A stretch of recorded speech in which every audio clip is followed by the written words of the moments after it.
This is Don Cricky with Bart Connor and Kathy Johnson back at the U.S. Gymnastics Championships.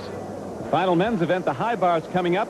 Let's look back now at some of the earlier events, like the vault, where the entire explosive effort off the springboard left barely a second. William Roth of Temple University was the winner. And he used a terrific laid-out Sukahara with a full, and he totally rocked the landing.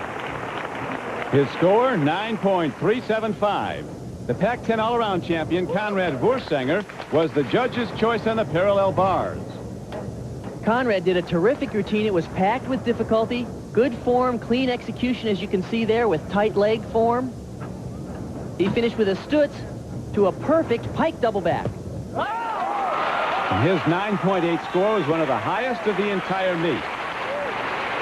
Now we go to our final event, the high bar. Here's Chainey Umphrey, who was injured much of his freshman season at UCLA, but he's in good health now, fortunately. He's a sensation in this event. At the beginning of the show, I mentioned that we're going to see some really outrageous difficulty in these exercises. Well, on the high bar, Chainey has one of the most difficult routines being done. He does an incredible release sequence that's coming right here. Reverse act to another one. This one straddled right to a ginger. 3 release moves in a row. Nicely done. Chainey fulfills a requirement here. This is called an eagle giant swing. There's a hop pirouette. Look at the tremendous speed as he sets up the dismount. It's a laid-out full twisting double, and he over-rotates. What a shame. That's a half-a-point deduction. It was going so beautifully to that point. A terrific effort until the ending for young Chainey Umphrey. This is a great opportunity to see what happens on these 3 release moves. The first reverse heck, right to the second one. Notice the perfect regrasp position on the ginger. Boy, that's tough stuff. The judges give Chainey Umphrey a score of 9.40. Strength and daring are the hallmarks of a high bar champion. In the all-around competition that was won by Tim Ryan of Stanford, he received 9.80, one of the highest marks in the entire all-around competition. Let's see how he stands up in the individual event final. Well, Tim, as we mentioned, has been trying all day to get an individual event gold. He has not yet come up with one. Maybe this is his chance here. His high bar routine is certainly very exciting. Here comes his release sequence. One-arm giants to a reverse act, right to a ginger. Nice. He kips right into a pirouette, continues in giant swing positions. Once again, there's the eagle giant swings. Good clean form. A laid-out full twisting double and a nice landing. Boy, that's going to score well. And congratulations from a former world champion, Tong Fei, who's one of Tim Ryan's coaches at Stanford.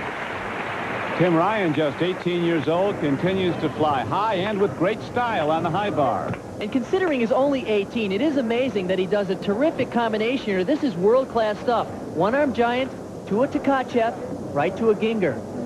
Beautiful combination. He continued through with a kip pirouette and finished his exercise with a really good-looking stretched position and that laid-out full twisting double. With a very nice landing. So Tim Ryan maintains his consistency on the high bar and takes the lead with a score of 9.70. 2 competitors remain to try to beat him out. Here's one, Tom Schlesinger. This has always been one of Tom's best events. He opens with a back up rise. He goes over the top in a stalder with the wrong way grip, as we call it. A full over to a one-arm, another one-arm, right to a ginger. Oh, he's in a little close on that regrasp. An Olympic alternate, Tom Schlesinger is also an academic All-American. This is a really good section of his routine. Those are called German giant swings. He stoops out, half turns, and back into giants. Good combinations. Here comes a dismount. Laid out double back. Nicely done. Tom Schlesinger from the University of Nebraska. And there's one of his coaches, Francis Allen. So Schlesinger now awaits the numbers from the judges to see if he can catch Tim Ryan. 9.65 is the score. He did not. One competitor remains, 19-year-old Olympian Lance Ringnald. And, of course, Lance is the gymnast that gave Tim Ryan such a hard time in the all-around competition. Lance needs to beat a 9.7 here. He can do it. Good combination. That's a reverse hex right to a ginger. Looked like he stumbled with his hand there a little bit. That'll be a deduction. It was sort of a moment of indecision. Hop, full pirouette. That's a good combination out of the Eagle Giants. Lance always does a big dismount. Here it comes. A laid out double pull out. And oh, 3 steps. That's going to cost him 3/10 of a point right there. And that could be the difference, Bart, as Ringnald had a great performance right up till the landing. 9.625 is the score. Not quite enough. And so Tim Ryan, who was the men's all-around champion, now also has an individual event championship, taking the competition on the horizontal bar. Following Ryan was Schlesinger, Ringnald, and Chainey Umphrey. So in each of the 6 events, there's a different winner. Bart, is that good or bad? Well, I think it's good, Don, because not only are these 6 really strong new gymnasts on the national team, but their average ages are under 20 years old. The big story at this meet has been Brandy Johnson, just 16 years old, the women's all-around champion who won 3 of the 4 individual events. Brandy Johnson is more than a rising star. She has arrived as one of the world's best. Now for Bart Connor and Kathy Johnson, this is Don Fricke at the U.S. Gymnastics Championships in Bloomington, Minnesota. Glad you could be with us on NBC Sports World.